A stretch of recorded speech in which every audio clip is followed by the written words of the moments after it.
my name is Maya Askew, and I am going to be reading Learning to Fly Without Her Wings by Annalou Delora. Learning to Fly Without Her Wings is a piece written by Annalou Delora. In this piece, the author uses metaphors of finding hope and strength while overcoming a major life event. The theme of this piece is transformation. The demeanor of this piece is somber since she's discussing the death of her mother. The author discusses her childhood and describes going through grief and loss. The audience can expect emotional triggering, and I would suggest listening to this piece when you're ready. Learning to Fly Without Her Wings. Alice Little once said, "As traumatized children, we always dreamed that someone would come and save us. We never dreamed that it would, in fact, be ourselves as adults. When I was little, I thought I had a perfect family. I had 3 siblings, 2 younger sisters, and 1 older brother. Our family was very poor, but at least we were able to eat 3 times a day, had good health, and had a roof over our heads. This all changed when my mom passed away 3 months after giving birth to my younger sister. I can still vividly remember what happened that day. It was early in the morning on April 6, 1987. My father decided to take me with him to his job. He was fixing a roof in one of his friend's house, and he needed someone to help him with cleaning up afterwards. We went on foot, and it probably took us 10 minutes to arrive at our destination. As soon as my father was about to start working, he noticed that he forgot his hammer. He told me to go home and get the hammer, but I was very adamant and told him I was afraid to cross the highway because I often had seen big trucks and buses, and I was scared it might hit me. So he decided that we would go together because he did not want to leave me by myself. As soon as we arrived at our house, Dad called my mom, but no one answered. The house was eerie quiet. As soon as my dad and I stepped into the house, Dad saw my mom drinking something and she started crying, saying she wanted to die.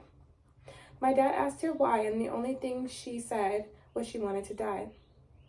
My dad yelled at me to take my baby sister and my other sister to go outside. I saw him take the bottle away from my mom and beg her to go to the hospital, but my mom strongly refused.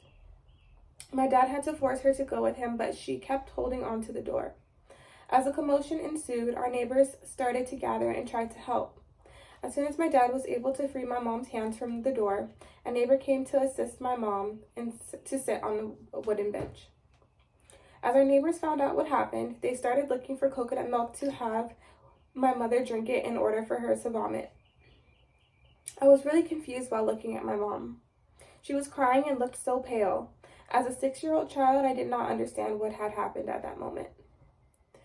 My dad was frantic while one of my aunts went to look for transportation that could take my mom to the hospital, and my other aunt told my mom to fight to live because her children were too young to have no mother. While waiting for transport, my baby sister started crying. My mom asked me to hand over my baby sister so she could breastfeed her. As I was about to give her my sister, our neighbor stopped me and told my mom not to do it. She then started calling to my brother to come to her and go with her. My brother froze where he was standing, stared blankly at my mother, and started crying. We were both totally bewildered by what was going on. When my mom collapsed, my father, some of our neighbors, and relatives carried my mom to the hospital since it was only a few minutes away. I don't know how long we waited at home, but I saw one of my cousins came crying and told us that my mom could not be saved and she passed away. I did not cry right away, not until when my cousin explained it to me. Mom left her husband and 4 very young children, ages 8, 6, and 3 months old. Life became so hard after this very traumatic experience. Since my father could not afford to hire a sitter for us while he was at work, I had to step up and to help in taking care of my siblings. My grandmother decided to take my youngest sister in, provided that I would help in taking care of her. Since we did not have a choice, my father agreed to grandma's stipulation. It was so hard on my part because I had to be in my grandmother's house often and still had to help my father take care of our house. My older brother was of no help since he was so traumatized by our mother passing that he became aloof and quiet and wanted to be alone most of the time. With each passing day, I find it becoming more and more difficult and challenging. At a very young age, I grew up so quickly. and I can see the struggles that my father was facing, and I felt hurt looking at my sisters and brothers as they too had their struggles. Our finances were so tight, and sometimes having 3 meals a day was a luxury. Even though we had been deprived of so many things, my sister and I continued to go to school while my brother decided to stop and became the black sheep of our family. My family had suffered so much financially and emotionally for so many years. One day, while drinking a glass of water, since we did not have any food to eat, tears started dripping from my eyes. All of a sudden, I remember my mom. She was a very good mom, and I could not understand why she went to such lengths.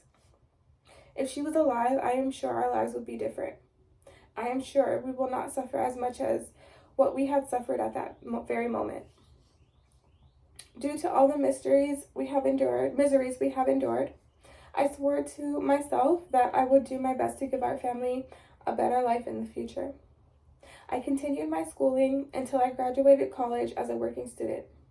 When I landed my first job, it slightly helped my family's finances, but we were still struggling hard. Life had drastically changed when I came to the United States. This country gave me so much that I am able to extend help to every single member of my family, and from that very moment on, not once that any of them go to bed hungry. As my younger sister once said, I want to be like you someday. Selfless, kind, and always looking out for the family, even to the point of sacrificing yourself. Thank you.